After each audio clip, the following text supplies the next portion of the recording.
Buenas tardes, sean bienvenidos todos a Ventana Abierta, programa de IFM Noticias. Otro jueves aquí con Martica Mejía, quien me acompaña en la conducción del programa, y yo, Claudia Hoyos, quien les habla. Pues les damos la bienvenida nuevamente a ustedes en este jueves maravilloso, hoy feliz. De verdad que sí, Martica, porque como hacía mucho tiempo no teníamos invitados en el set. En el set, qué maravilla. Hoy tenemos una invitada de lujo, no solamente una invitada de lujo, sino una gran amiga que desde hace muchos años venimos en contacto con ella y que le hemos seguido su carrera política. Entonces, pues para nosotros decirle ahora doctora va a ser complicado porque es nuestra amiga, pero qué rico para todos ustedes contarles con quién estamos. Estamos hoy con la senadora Paola Holguín, una gran amiga de nosotros y quien, pues qué rico tenerla acá en vivo y en directo. Bienvenida, Hola Paola, ¿cómo estás? Hola, ¿cómo están? Muchísimas gracias. Feliz de estar con ustedes. Hacía mucho no podíamos vernos con tanto trabajo y bueno, y delicioso poder estar en este espacio de Ventana Abierta. Sí, qué rico Paola. Bueno, hoy nos trae un tema que ha sido muy interesante y que desde que empezamos a enviar la invitación a las redes nos han estado escribiendo, y es el tema de la paz total. Entonces, qué bueno que inicialmente nos cuentes dentro del Senado en qué comisión estás y cuál es tu papel en esa comisión para luego abordar este tema. Sí, yo soy, desde que inicié el primer periodo en el Senado, ya voy a estar casi 9 años en la misma comisión segunda, que es la Comisión de Seguridad, Defensa, Comercio y Relaciones, y además siempre, como soy parte de esta comisión, de allí sale la Comisión de Inteligencia y Contrainteligencia, pues algunos de los senadores conformamos esa comisión. Yo soy parte de esa y además siempre he sido parte también de la Comisión Asesora de Relaciones Exteriores, donde están los expresidentes. Entonces siempre he estado como en estos temas. Maravilloso, ¿no? Qué No, pues bueno, ¿no? Un invitado de lujo, como les decimos nosotros a nuestra audiencia. Es importante que ustedes recuerden que pueden seguir a través de todas las redes sociales y, más importante aún, que pueden participar con nosotros a través del chat. Así que pueden hacernos preguntas, que aquí tenemos la invitada de lujo. Bueno, ahora sí entremos en el tema. Senadora, hay mucha gente que no sabe realmente qué es el proceso de paz total y en qué consiste. Sí, hay varias cosas. Desde hace varios gobiernos, Colombia tiene una ley de orden público que normalmente los gobiernos modifican para adaptar a procesos de negociación que inician. En este caso, se inicia un proceso de negociación con el tema de paz total. Hay varios temas importantes. Lo primero es, esa ley entró al Congreso. Lamentablemente no tuvo suficiente debate. Es una ley además que con las senadoras Paloma Valencia y María Fernanda Cabal demandamos ante la Corte Constitucional, porque este tipo de leyes requiere un concepto previo del Consejo Superior de Política Criminal, que no es vinculante, pero es obligatorio tener el concepto técnico, y esta ley nunca lo tuvo. Yo envié un derecho de petición a la Secretaría del Senado y allí me certificaron que el concepto jamás llegó, y esto le genera un vicio de procedimiento, pero además hay otros vicios de trámite. Hay un tema de falta de consideración de principios, por ejemplo, de equidad y de respeto a las víctimas, y yo les voy a contar algo terrible que pasó con esta ley. La ley se votó y la conciliación, yo no sé si ustedes recuerdan, en diciembre cuando se estaba votando el presupuesto, terminamos casi a las 12 de la noche, faltando 10, 15 minutos para las 12. En ese momento, Roy, el presidente, anuncia que se va a votar a las 12:10 el proyecto o el texto conciliado de la ley de paz total. Eso es muy grave porque nadie había leído el texto. O sea, nos dieron apenas como 24 horas para estudiar ese montón de páginas de la ley de ese proyecto. Perdón, no era el de presupuesto, estábamos votando reforma tributaria. Entonces, claro, todos nos concentramos a estudiar ese que era el proyecto anunciado, el que íbamos a votar. Además lo tuvimos que hacer en tiempo récord, en 24 horas. Y ya después de horas de debate a medianoche nos dicen, no, es que en 15 minutos vamos a votar el texto conciliado. Nosotros dejamos constancia en el Senado y nos retiramos, que no lo votábamos porque nadie había estudiado ni conocía de antemano el texto, lamentablemente lo pupitriaron como los ladrones a medianoche, y nosotros estamos intentando por lo menos que avance esta demanda, porque es un proyecto que está muy viciado de forma y de fondo. Recuerden que ahí nos iban a meter, de hecho, la excarcelación de las personas de la primera línea. No lo lograron ahí, pero finalmente lo hicieron vía decreto. Bueno, pero ahí, antes de seguir con más preguntas, se me ocurrió una que no la tenía, y era en el hecho de ustedes que tienen eso, pues que eso fue pupitriado, que eso fue a esa hora, que no tuvieron el tiempo de prepararlo porque no era el tema que estaban tratando. ¿Cómo ves la posibilidad de que prospere esa denuncia que ustedes están haciendo? Pues yo espero que prospere, además porque ya había una sentencia de la Corte, sobre todo sobre el tema de la obligatoriedad del concepto previo al Consejo Superior de Política Criminal. Yo durante 8 años fui parte de ese consejo, pues lamentablemente ahora con este gobierno ese puesto lo ocupa el senador Iván Cepeda como representante del Senado, pero ese es un tema que está arreglado y es clarísima la Corte en otras sentencias, y es clarísimo que este tipo de leyes requiere ese concepto, que en este caso no lo tiene, tal como logramos certificarlo a partir de la solicitud que se le hizo a la Secretaría.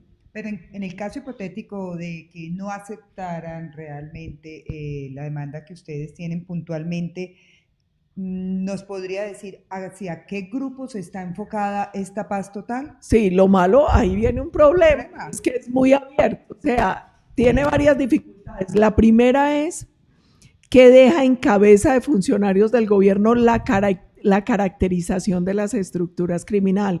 En su momento en el debate yo les manifestaba la preocupación porque, por ejemplo, la Fiscalía no está allí. La Fiscalía tiene información muy importante de las estructuras que debería ser considerada a la hora de la caracterización, pero caracterizan el Ministerio de Defensa, el Comisionado de Paz, entonces ahí hay una dificultad. Otra dificultad, que son muchas mesas paralelas. Entonces, hasta ahora ellos nos han hablado de 5 mesas que supuestamente están ligadas a los 5 decretos que salieron el 31 de diciembre de cese bilateral, que son ELN, las 2 estructuras de FARC, la de Iván Mordisco y la de Iván Márquez, los Pachenca, que son las autodefensas de la Sierra, que es sobre todo gente que era de Hernán Giraldo, y el Clan del Golfo, que son las autodefensas gaitanistas, estos 5. Varias dificultades. La primera es que ellos nombran una supuesta comisión de alto nivel pues para la clasificación, donde es pura gente del gobierno la que caracteriza y define.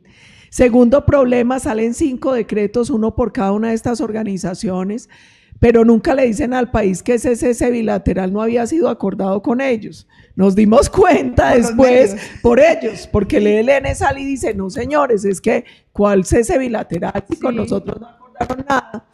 Y de hecho, eso sale el 31 de diciembre, usted recuerda, sí, a principios de enero, lo que se vivió en la zona de Buenaventura, porque aquí cese no hay. Entonces, es más, también hubo parte del ruido porque ni siquiera le habían informado a la fuerza pública. Ellos no estaban informados sobre el cese, ni los protocolos, y esto tiene varios problemas. El primero es que lo que mal empieza, mal acaba, y aquí vienen engañando al país. Cuando el gobierno anuncia el cese bilateral de estas estructuras, eso no fue negociado ni acordado con las estructuras. El otro problema, finalmente la única que se paraliza es la fuerza pública, porque ellos siguen traqueteando, asesinando, desplazando. Y en los decretos no es tan claro que se exija el cese de las actividades criminales, sino que dejen de matar, y eso no es suficiente. Y ahí yo también quiero hacer claridad, porque nosotros desde el Centro Democrático hemos tenido una postura que ha sido una constante, y es: todo proceso de negociación debería empezar por la exigencia del cese unilateral de toda actividad criminal. Usted no puede paralizar al Estado, pero usted sí le tiene que exigir una manifestación de voluntad de paz a los bandidos, y es cesen toda la actividad criminal para empezar a hablar, porque no hay nada más peligroso que negociar en medio del ruido de los fusiles, que fue lo que pasó, por ejemplo, en el último proceso con la FARC, y iban negociando, pero ellos seguían delinquiendo. Entonces yo creo que ese es un tema muy delicado. Otro tema delicado es cómo se hace la verificación y el monitoreo de ese cese cuando ellos no están concentrados. Y yo les digo de manera jocosa, con una anécdota, porque cuando estaban en el proceso de La Habana, a mí me gusta mucho viajar por tierra a Urabá, y uno pasa por el Cañón de la Llorona y normalmente ahí había un puesto permanente del ejército. Sí. Entonces pues yo siempre paro a saludar a los muchachos, ¿cómo están? Y en ese momento, en pleno proceso, yo les pregunté, bueno, ¿y aquí cómo está la cosa? Y me dicen, Doc, muy complicada, porque están traficando droga bajo un modelo que en ese momento denominaban hormigueo, que era un montón de personas que cargaban la coca en morrales y que iban caminando en fila, iban unos armados adelante, atrás, y yo les decía, bueno, ¿ustedes qué hacen? Y decían, nada, porque como se está negociando con la FARC, nosotros no sabemos si ellos son FARC, ELN, Clan, entonces no los podemos atacar porque ponemos en riesgo el proceso. Miren qué grave. La lógica, y eso es lo que está pasando hoy. Si ellos no están concentrados, si no hay unos protocolos, si no hay cómo verificar, finalmente la fuerza pública casi que queda paralizada. Primero porque son 5 estructuras que tienen presencia en casi todo el territorio. Y 2, los bandidos no salen con un letrero, yo soy tal o cual. Exacto. Entonces finalmente dejan de operar contra todas las fuerzas. Y estos están en un proceso, pero además todo el mundo está comentando de una mesa paralela donde se está negociando con aforados que han sido condenados por corrupción, y de la negociación que se está adelantando, por ejemplo, con la gente de la oficina que ahora está concentrada en la cárcel de Itagüí. Entonces, pues los colombianos quisiéramos respuestas. ¿Quiénes están negociando? ¿Con quién? ¿Cuáles son las condiciones? ¿Cuál es la agenda? ¿Cuáles son los tiempos? ¿Cuáles son los puntos rojos? ¿O todo es negociable? Pues sí, acá veo muy pertinente hacerte una pregunta que nos llegó por el interno, pero que también la teníamos nosotras, y es, en este momento hemos visto en redes sociales, hemos visto en noticieros, personas armadas militando ciudades, municipios, y las personas eso se atemorizan mucho ante estos personajes que llegan allá armados. Entonces, ¿qué pasa con la fuerza pública? No están ejerciendo sus funciones, o no pueden ejercer sus funciones, o estos personajes, cuando en este momento supuestamente los civiles no podemos andar armados, ellos sí. Aquí hay una cosa que es bien delicada, y es, por ejemplo, en el caso que se presentó donde llegaron unos miembros de una estructura criminal y pasaron cerca a una estación de policía y los policías no hacían nada, la orden era un poco, esperen a ver qué pasa, pónganse en unas posiciones defensivas y esperen a ver qué pasa. ¿Cuál es el problema? Que eso amedrenta a la población y eso envía un mensaje muy doloroso, y es que están controlando otra vez el territorio.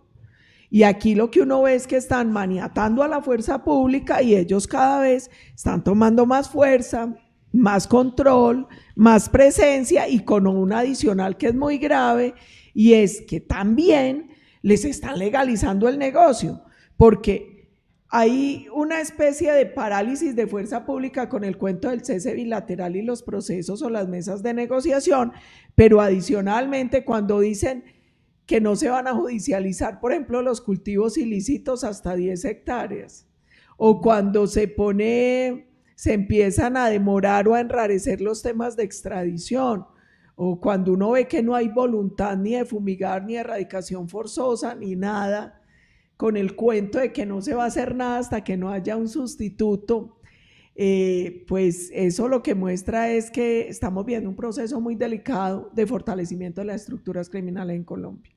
Así es, Paola, danos un minutico. Queremos contarle a nuestros cibernautas que Ventana Abierta en este momento tiene un patrocinador que es Café Gualalay, un café 100% colombiano de nuestras montañas.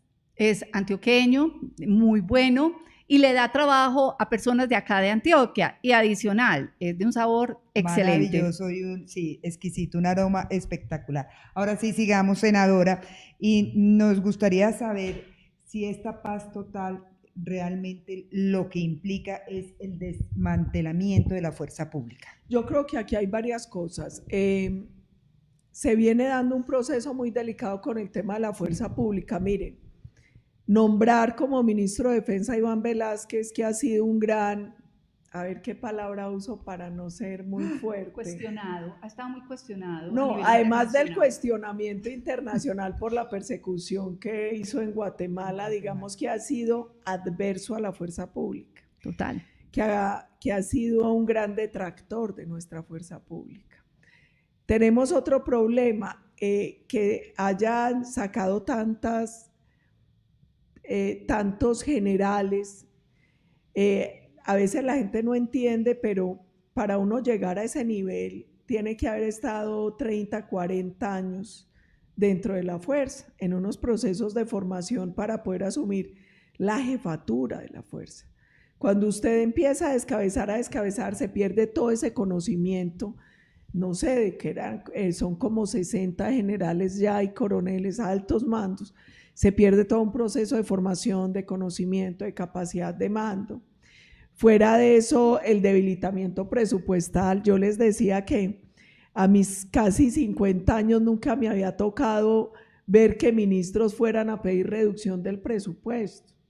Y el ministro de Defensa fue a pedir una reducción de 800.000 millones y la ministra de Salud una reducción de 3 billones. Y yo decía, esto es el mundo al revés, los ministros siempre van a pelear más presupuesto. Y más cuando más se necesitan. Además. Claro, y ellos iban a pedir reducciones, que eso fue muy llamativo.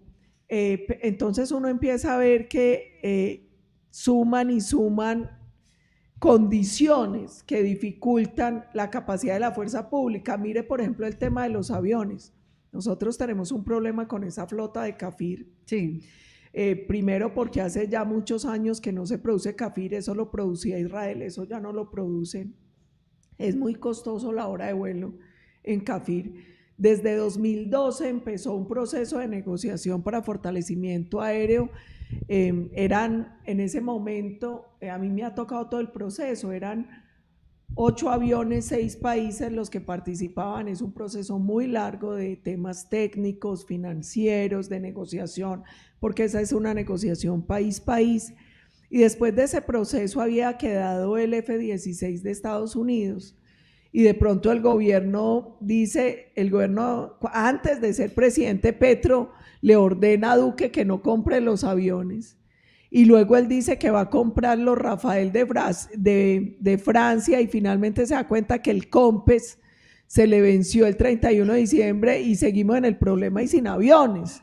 Entonces uno ve improvisación, uno no sabe si por falta de conocimiento o mala fe, y uno ve que se está generando mucho riesgo, mucho riesgo. Es difícil, a veces uno piensa, ¿cuál es la moral, por ejemplo, de la policía hoy?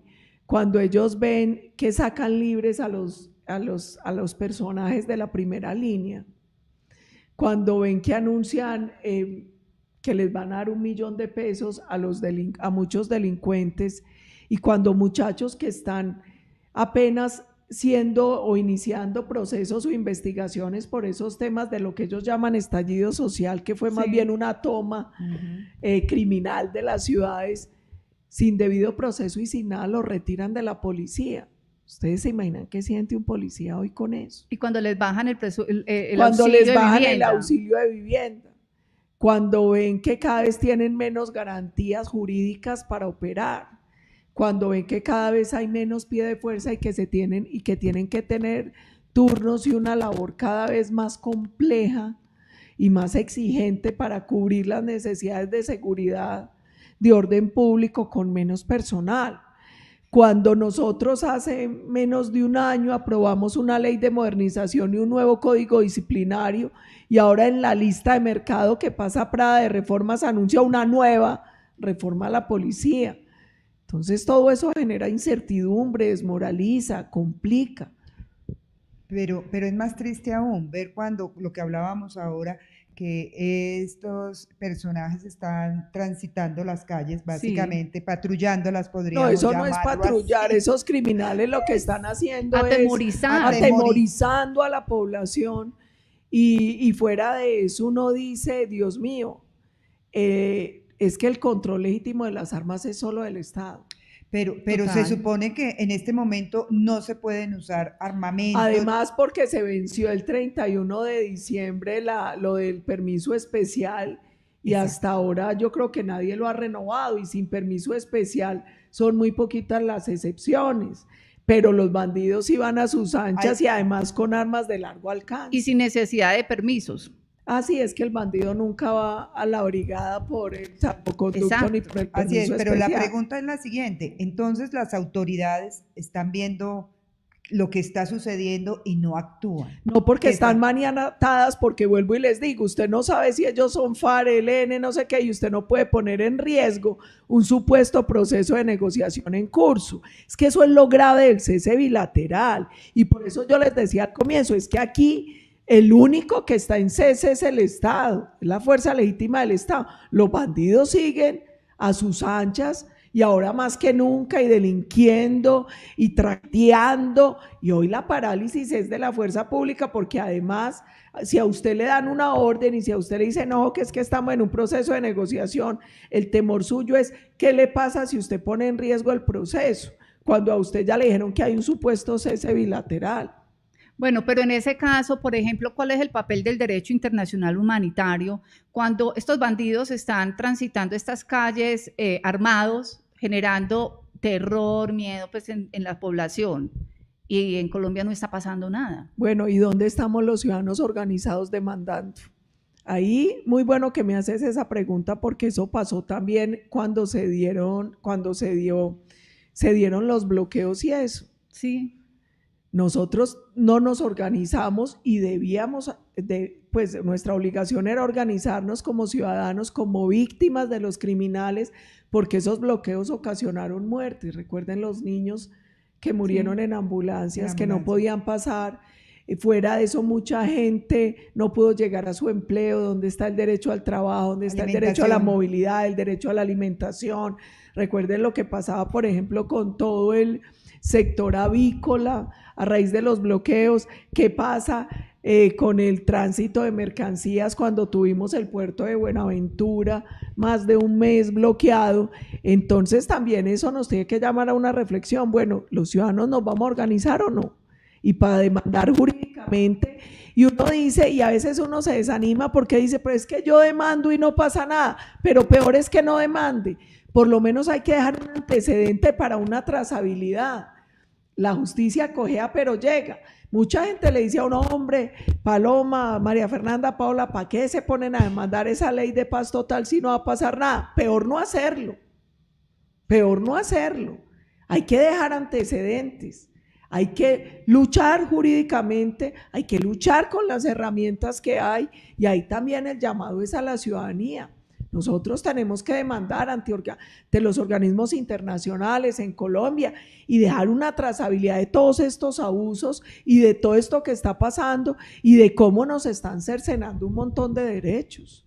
Senadora, aquí se me ocurre una pregunta y es la siguiente: ¿qué es realmente lo que está escondiendo el presidente de Colombia, Gustavo Petro, bajo estas banderas de la paz total? Eso hay que preguntárselo a Petro. Hay que preguntarle qué está escondiendo, y hay que preguntarle también qué está pagando, porque a los ciudadanos no se les puede olvidar, es que el pacto de la picota existió, es que el hermano de Petro fue a cárceles, es que personas de la campaña de Gustavo Petro fueron a la picota y a cárceles a hablar con todo tipo de criminales. Es que no se nos puede olvidar que en pleno proceso electoral, que eso los medios lo sacaron como si fuera una noticia cualquiera, por Dios, el Clan del Golfo usó un paro armado para amedrentar a la comunidad, ir a obligar a votar por Gustavo Petro. Es que eso no es una noticia cualquiera. Ahí se cercenaron los derechos políticos de las personas. El derecho a votar libremente se cercenó porque en ese paro armado obligaron a bajar publicidad a otros candidatos. Iban a amenazar a las comunidades y a exigirles que votaran por Petro. Es que eso no es una cosa menor. Las visitas a las cárceles no fueron una cosa menor. Entonces yo creo que ahí el problema es que nos ha faltado contundencia y capacidad para denunciar todo esto y cómo esto viene siendo también una película, porque hoy lo que estamos viviendo puede ser también el pago de ese pacto de la picota. Claro. Bueno, acá nos dicen, varios seguidores nos escriben, pero ¿qué vamos a hacer con esos congresistas entregados, los liberales y conservadores, por mermelada? Ella, pues eso lo dice la seguidora. Otro seguidor nos dice, es deber hacer entablar las demandas.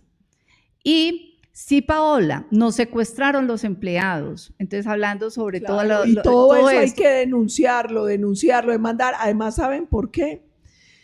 Porque hábilmente esos criminales que cometieron violencia, vandalismo y terrorismo durante el paro, era impresionante, a uno le contaban, se iban a esconder a barrios y ellos ya tenían personas dentro del barrio organizadas para que empezaran a llamar al 123 a decir, están tirando gases lacrimógenos, están, ¿qué? ¿Por qué? Porque las investigaciones no son ya en 4 o 5 años contra el Estado, como pasó con la UP y como pretende ahora el bandido de Timochenko, diciendo, es que nosotros somos víctimas que nos obligaron a la guerra. Imagínense la sinvergüenzada.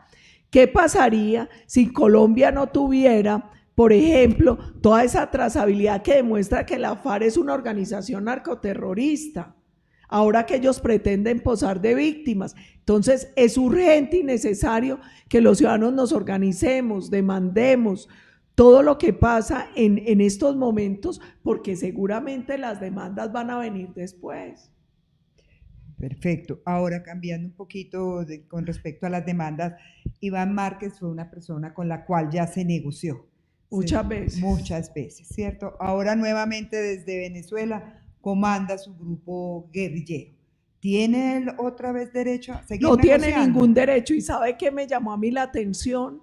El discurso muy coherente y vehemente de Humberto de la Calle, diciendo que él no tenía ningún derecho a que se abriera un nuevo proceso de negociación. Ustedes son muy jóvenes, pero Iván Márquez, que te vas a porque a ustedes no les debía haber tocado. Iván Márquez lleva muchos procesos de negociación. De hecho, él fue representante a la Cámara en uno de los procesos de la FARC. Sí. Y esta vez iba a ser senador. Lo que pasa es que le gustó más ir a seguir traqueteando desde Venezuela que posesionarse como senador en este nuevo proceso. Y mire, lo más grave con Márquez es que él fue negociador. Él ni siquiera fue de las disidencias que nunca entraron al proceso. En él el engaño al país es peor porque él fue en negociación, firmante del acuerdo, igual que el bandido de Santrich. Y ese, si ustedes miran el debate con lo de Paz Total, ahí van a ver una intervención que yo hice justamente sobre ese punto diciendo lo siguiente: Colombia no va a tener paz si no cierra la puerta giratoria. Y yo les decía, y de hecho yo redacté un artículo que obviamente derrotaron ellos, donde yo pedía que las personas que se acogieran a este proceso, si volvían a delinquir, perdieran todos los derechos, pero además nunca más pudieran recibir beneficios del Estado. ¿Saben por qué? Porque nosotros tenemos una puerta giratoria donde ellos delinquen, se acogen a un proceso, reciben un montón de beneficios, vuelven a delinquir, vuelven a recibir proceso. Les doy ejemplo, acabamos de hablar de Iván Márquez, les doy otro. Este señor del Clan del Golfo, alias Otoniel, ese señor ha sido de todo, guerrillero, paramilitar y terminó de comandante del Clan del Golfo. Entonces uno ve que viven de organización en organización, cambiando de brazalete, recibiendo beneficio y negociando, y eso además tiene que dejar en evidencia una cosa. Miren, los colombianos no podemos permitir que nos sigan diciendo que es que aquí hay unos delincuentes políticos, que hay que darles unos tratos, un estatus, que hay que beneficiarlos, que hay otros que son unos bandidos. Todos son unos bandidos, porque ellos, y mire, pasan de guerrillero a paramilitar como si nada. Es que ellos lo único que hacen es cambiar de brazalete. Ellos, ahí no hay ninguna ideología. Y anecdóticamente yo les pongo este ejemplo. La gente dice es que la guerrilla es de izquierda y los paracos son derecha. Eso es mentiras. Ernesto Báez se llama Ernesto Báez por Ernesto el Che Guevara. Esto no es un tema de ideologías. No. Aquí lo que hay son un montón de estructuras criminales y Colombia debería tener por principio no justificar ningún tipo de violencia, ni la guerrillera, ni la paramilitar, ni la narcotraficante. Son igual de bandidos todos. Debería tener por principio, hombre, cuando el Estado tiene la generosidad de abrir un proceso, el que defraude el proceso no solo debería perder los beneficios que le dio ese proceso, sino que jamás debería poder entrar a ningún nuevo proceso, porque entonces ¿hasta cuándo? ¿Hasta dónde? O sea, Iván Márquez, ¿cuántos años va a seguir jugando con Colombia recibiendo beneficios? Ah, no, y hay que verlo gordo, rechoncho, cuando viaja y se pasea como si fuera un gran político en los procesos de negociación, para después seguir traqueteando y seguir delinquiendo. Y lo hay más, que ponerle un punto no es final. justo, eso no es justo, pero bueno, a costilla los dineros. hagamos un pare en el camino y démosle otra vez las gracias a nuestro patrocinador Café Guadalay, que da mucho empleo a antioqueños, a personas que lo requieren, que lo necesitan y que es el sustento de sus familias. Es un café delicioso, muy artesanal y de nuestras montañas. Así es, con un sabor y un aroma espectacular. Bueno, Martica, prosigamos. Bueno, sigamos con las preguntas. Acá tengo una que me llegó. Ah, bueno, a mí me llegó aquí una de, no estoy diciendo nombres de nuestros cibernautas porque es mejor acá no hablar del personaje que me escribió, pero dice: han cometido omisión y delito de cobardía las Fuerzas Armadas al no cumplir su misión constitucional por orden del gobierno. Yo en esto soy clara y es, nuestra fuerza pública ha sido una fuerza civilista. Sí. Colombia ha tenido una fuerza pública que siempre cumple una misión constitucional y legal y la sujeción constitucional a que el comandante en jefe es el presidente de la República. Eso es claro. Yo valoro ese carácter civilista de nuestra fuerza pública. Uno hoy siente es una angustia por el tema de orden público y lo que puede pasar en el país, pero yo sigo confiando en los soldados y policías de Colombia. Y yo sé que ellos saben la diferencia entre civilismo y servilismo. Totalmente, totalmente. Cuando somos cercanos a la fuerza pública, cuando conocemos el actuar y cuando conocemos su filosofía, entendemos por qué hacen unas cosas y por qué tienen que dejar de hacer otras. Mire, es tan civilista nuestra fuerza que yo tengo una anécdota. Cuando tuvimos ese nefasto presidente Samper, el del proceso 8000, el que se montó con plata del narcotráfico, muchos generales inmediatamente: no, nosotros no podemos estar comandados por un presidente financiado por el narcotráfico. Y fueron a pedir la baja, y para que no pareciera desobediencia o golpe militar, fueron vestidos de civil a entregar la carta de renuncia. Sé que parece un detalle de forma, es un detalle de fondo que muestra el carácter civilista que ha tenido históricamente nuestra fuerza pública, los soldados y policías de Colombia. Senadora, la pregunta es la siguiente: ¿cuál es la diferencia de la paz de Santos en La Habana con la paz total de Petro? Yo creo que ahí van subiendo en el nivel de sinvergüencería. Y les digo por qué. Porque finalmente en este proceso de paz total, ellos pretenden que la base de la negociación sea lo que ya les dieron en el acuerdo de La Habana.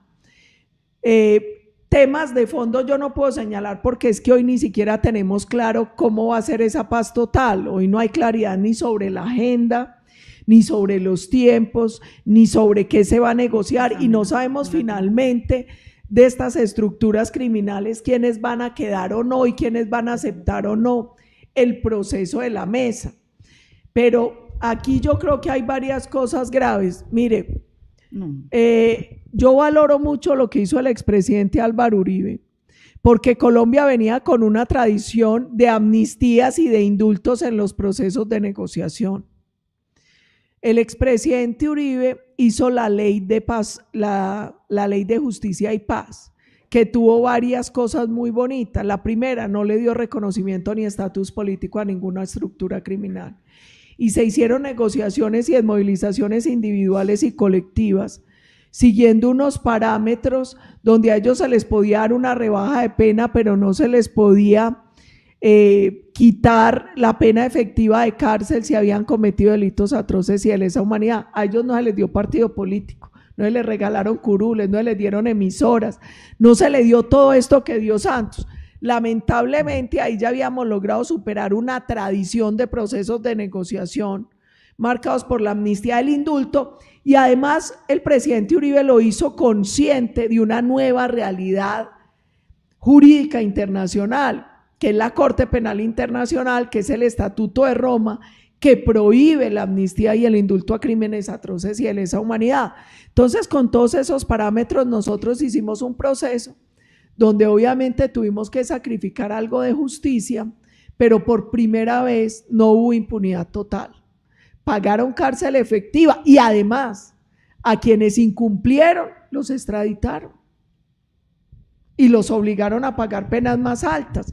Entonces, pero eso que habíamos caminado durante el gobierno se vino atrás, se vino al traste con el proceso de La Habana, que volvió a esos procesos de amnistía e indulto. De hecho, Santos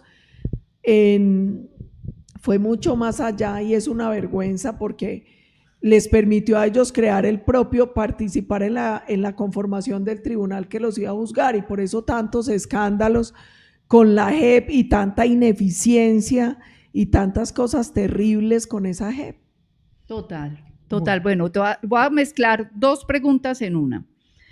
De nuestros cibernautas, ¿cómo podemos la sociedad civil unirnos para atacar estos cambios en todas las reformas que este señor quiere hacer?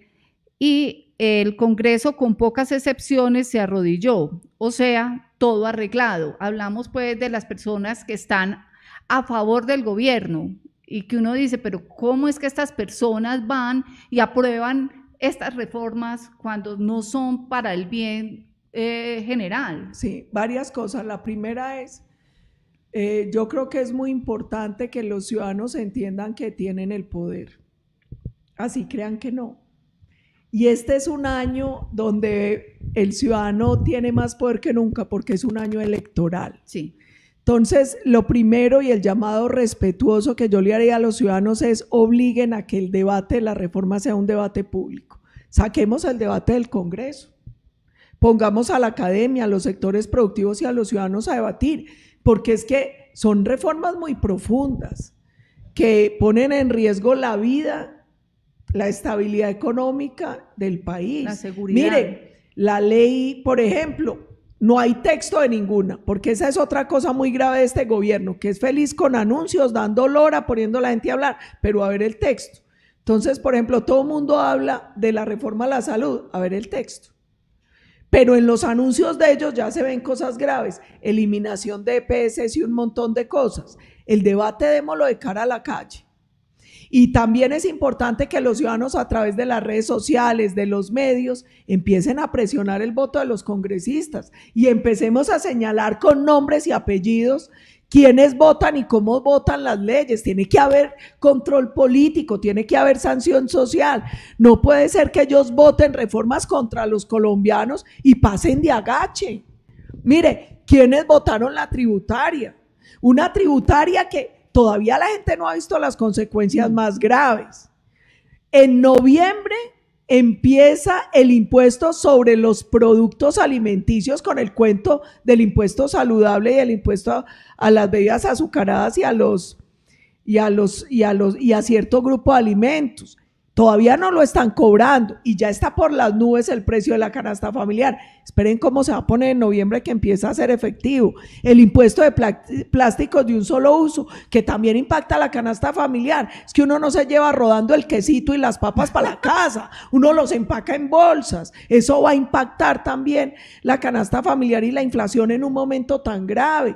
Entonces, yo el favor que le pido a los colombianos es organicémonos, participemos, activémonos, obliguemos a sacar el debate del Congreso y hagamos mucho más control sobre esos congresistas y cómo votan. Yo le pregunto a los seguidores, que ustedes deben tener muchos del Partido Conservador, Ellos se sienten representados hoy con el petroconservadurismo.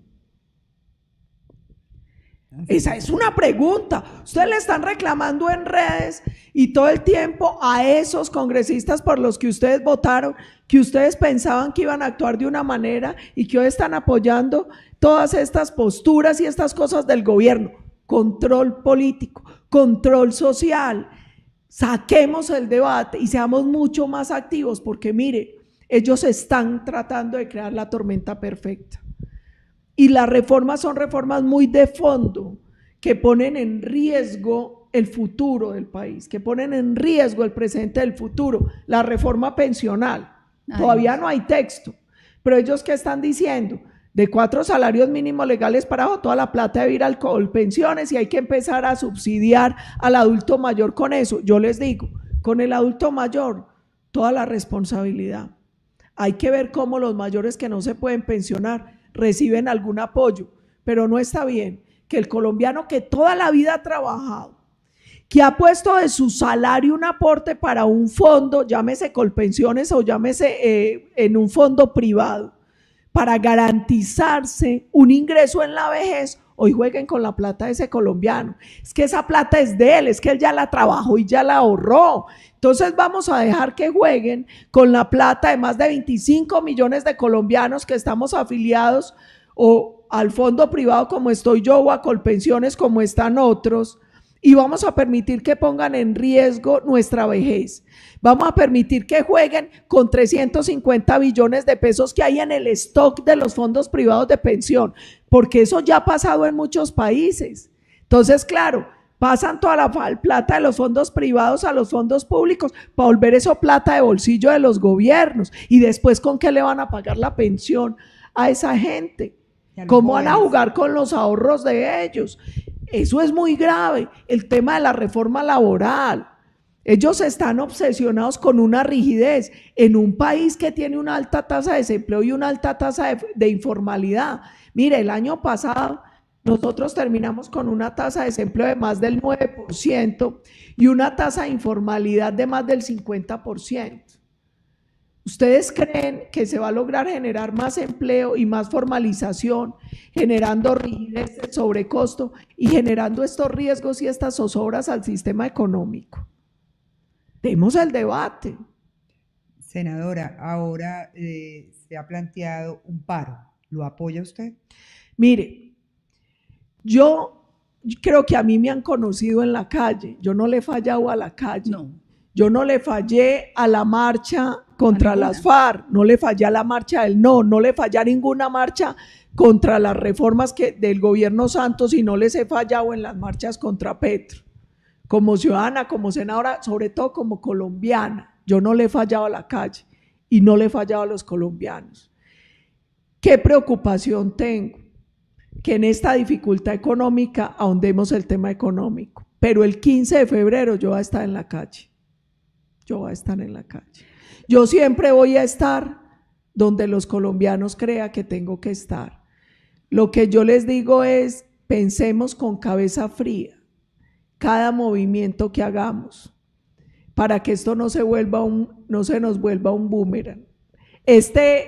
Nosotros tenemos que entender que nosotros hoy estamos enfrentando por primera vez en más de 200 años de historia republicana un gobierno de corte social comunista.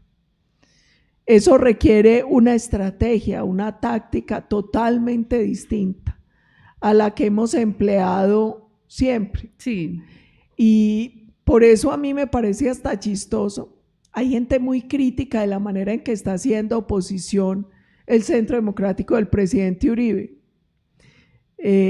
Yo lo único que les digo es no duden, nosotros nunca les hemos fallado, nosotros nunca nos hemos torcido. Hoy el único partido en oposición en el Congreso es el Centro Democrático. Los otros son independientes o de gobierno, nosotros no. No duden de nosotros. Lo que pasa es que esta oposición tiene que ser una oposición inteligente, porque esta tiene que ser una oposición diferente en una coyuntura muy compleja. Yo quiero hacerle una pregunta ahí. Vimos esta semana que a las plataformas les iban a hacer una reforma y empezaron unos bloqueos. Y con esos bloqueos, pues el gobierno se sentó a analizar estas reformas. En estos casos, ¿qué sería más, qué serviría más? ¿Seguir pensando en un paro o quizás llegar a pensar en bloquear? Mire, a mí no me gustan las vías de hecho y yo tengo un problema. Yo no voy a hacer lo que no me gusta que me hagan. Ok. Yo le creo a la movilización y he participado. ¿Sabe qué angustia tengo yo? Que ellos nos vuelvan como ellos, entonces no seríamos diferentes. Yo no espero bloquear para que la gente en un momento de carestía tenga que pagar más por la comida. Yo no bloquearía para que un niño no pueda llegar a un hospital a que lo atiendan. Entonces, yo con todo respeto, como demócrata, pues respeto las decisiones y lo que la gente quiere hacer. Pero como demócrata y como ciudadana, cuenten conmigo para la manifestación pacífica contra el gobierno, que es mi derecho constitucional, pero no para vías de hecho que pongan en riesgo la vida o los derechos de los demás. Porque si nosotros creemos que tenemos que ser igual que ellos para derrotarlos, después ¿cuál va a ser la diferencia entre ellos y nosotros? Y por ejemplo, en ese tema de las plataformas, ¿sabe qué me da tristeza? Que salieron todos los medios rabiosos a decir que los políticos vagos, mediocres, cobardes, que nunca habían hecho nada. Eso no es cierto. No. Aquí unos congresistas presentaron en un momento un proyecto totalmente antiplataformas, que se cayó. Luego otros presentaron otro totalmente plataforma, acabando el servicio de taxi, que se cayó.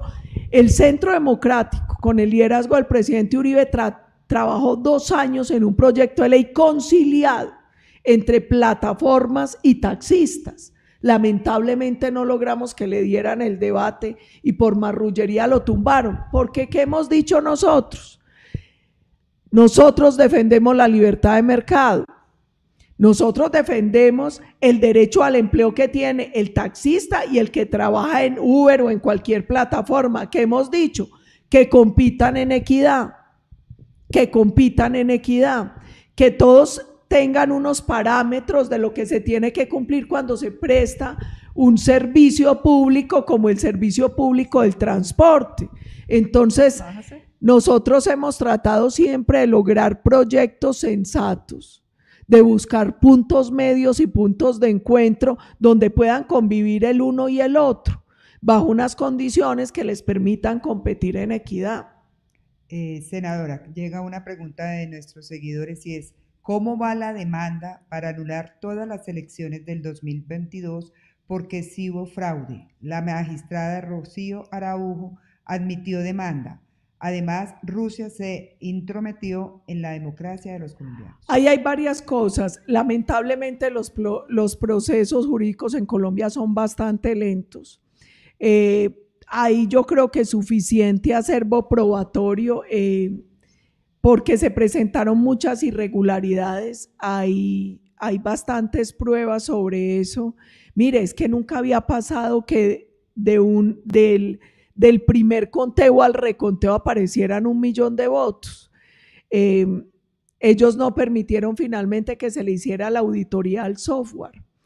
Ahí han pasado muchas cosas. Lo que pasa es que lamentablemente los tiempos de la justicia no son como uno lo quisiera. Y lo de Rusia, que es una prueba nueva, es apenas de este año, que además son cosas que se vienen descubriendo gracias al cambio de propiedad de Twitter.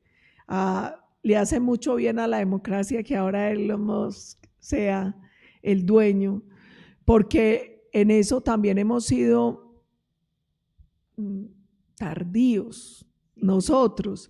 En 2019, en enero de 2019, Yuval Harari escribió un artículo que se llama "Los cerebros hackeados votan", y él decía uno de los grandes problemas de la democracia liberal en este momento no es solo ese modelo progresista, socialista, comunista, sino que es también que los conocimientos en neurociencia, la neurociencia y en tecnología va a ser que así como se manipula a un ciudadano para que esté en una u otra red, consuma uno u otro producto, pues le van a hackear el cerebro para que voten. Y tarde nos dimos cuenta que lo que él dice es verdad y que las redes juegan ahí un papel muy importante y se vio en la elección de Estados Unidos, en la elección de Brasil, en la elección de Colombia. Y yo creo que, bueno, mejor tarde que nunca, ya nos dimos cuenta que ahí también hay un poder de manipulación. Entonces, así como ellos aprendieron a trabajar en red para robarse las elecciones, pues nosotros vamos a tener que aprender a trabajar en red para defenderlas. Y trabajar en red es aprender de las experiencias de todos los países, por ejemplo, sobre cómo controlamos mejor los software, los procesos electorales, las redes y la incidencia de redes en los procesos y todo lo que termina afectando el proceso democrático. Quisiera hacerle otra pregunta y es frente al tema de cómo es esa situación de ustedes en el Congreso, porque una de las que nosotros vemos en todas las reuniones allá en el Congreso, pero otra es cuando apagamos micrófono, cuando apagan cámaras y cuando ya salen del recinto, ustedes se encuentran con otros congresistas de otros partidos que de pronto no están muy de acuerdo con sus partidos, pero que por disciplina les toca estar ahí. Yo aquí les voy a hacer una pregunta. A mí chiquita, mis papás, que en paz descansen, mi papá y mi mamá me enseñaron una cosa: patria, principios y partido, en ese orden, y el orden no es negociable. No. El partido no puede estar por encima del país. Y a veces, incluso el país está por encima de los principios de uno. Uno a veces tiene que tomar decisiones muy complejas en lo público, porque la patria es primero, siempre. Entonces, el llamado respetuoso que yo le hago a esos congresistas es: la política pasa y los cargos públicos pasan, pero usted va a ser ciudadano toda la vida. Y esta es su patria, esta es su sangre, y aquí son sus ancestros. Uno aquí es donde construye sueños, familia. Yo no sé cómo miran los hijos a los ojos. Entonces, yo sí los invito a que reflexionen. Los partidos no pueden estar por encima de la patria. Y por eso a mí me parece muy valeroso reconocer, por ejemplo, lo que hacen los dos conservadores que son de lazos de amor mariano, Mauricio y Luis Miguel, porque ellos están combatiendo el Partido Conservador desde adentro para defender unas posturas. Uno ve a un muchacho como JP, él es disque bancada de gobierno y a veces es más opositor que los independientes. Yo el llamado que le hago a los políticos es: ustedes sobre todo son ciudadanos y colombianos. Esto, estar en el Congreso es en 4 años, uno tiene fecha de vencimiento, gracias a Dios, pero uno es ciudadano hasta el día que se muere y colombiano hasta el día que se muere. Y yo espero que después de muerta pueda seguir ejerciendo como colombiana, que es el mayor honor que tengo. Entonces, el llamado que yo les hago es: hombre, piensen en país. El llamado que le hago a los empresarios es: no caigan en la trampa que cayeron en Venezuela, que cuando les tocó escoger plata o patria, escogieron plata y se quedaron sin plata y sin patria. Colombia lo vale todo. Aquí no puede ser que un puesto, que la plata, que el partido esté por encima del país. No se vale, no se vale. Y sobre todo de los principios y valores. También hay muchas personas que están viviendo una situación de miedo, de zozobra frente a la situación del país. A estas personas, ¿qué mensaje les mandaría? A todos los colombianos yo les voy a decir una cosa: no se derrota al que no se rinde, y no nos vamos a rendir.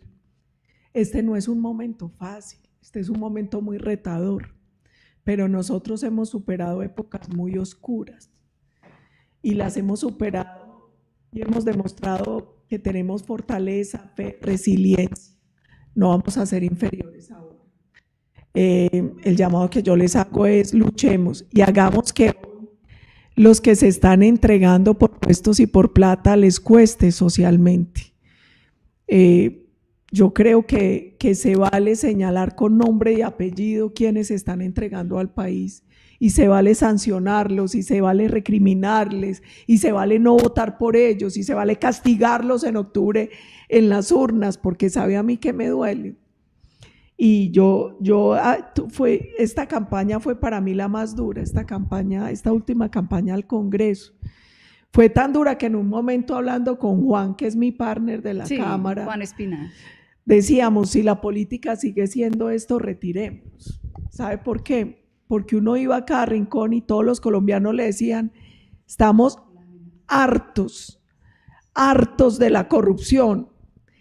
Y cuando llegó el día de las elecciones, más de uno vendió el voto. Entonces, hartos de la corrupción y vendes el voto. Pues no seas charro, tenía un poquito de coherencia. Entonces están hartos de los mismos políticos y vuelven y votan por ellos. Seamos coherentes, castiguemos con el voto. Es que el gran poder del ciudadano es el voto. Un político, por poderoso que sea, tiene un voto que vale 1.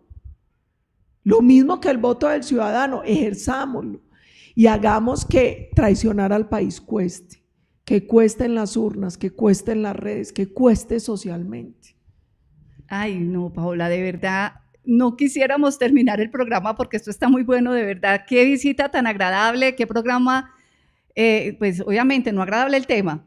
El tema es espinoso, pero de verdad qué rico tu presencia acá. Lástima que el tiempo es oro, pues y que el tiempo, pues cuando estamos en un programa en directo, pues nos limita. Y que yo hablo mucho. No, para nada. No, y lastimosamente no tuvimos la oportunidad de tocar lo que es nuestra ciudad, Medellín, que era un tema también, que es un tema muy importante y más aporta de las próximas elecciones. A Medellín el único llamado es, no va a ser un debate ni ideológico ni partidista, va a ser un debate ético entre los que roban, generan odio de clase, acaban la institucionalidad y lo que hemos construido, y los otros, los que estamos aquí para recuperar, para cuidar y para defender a Medellín.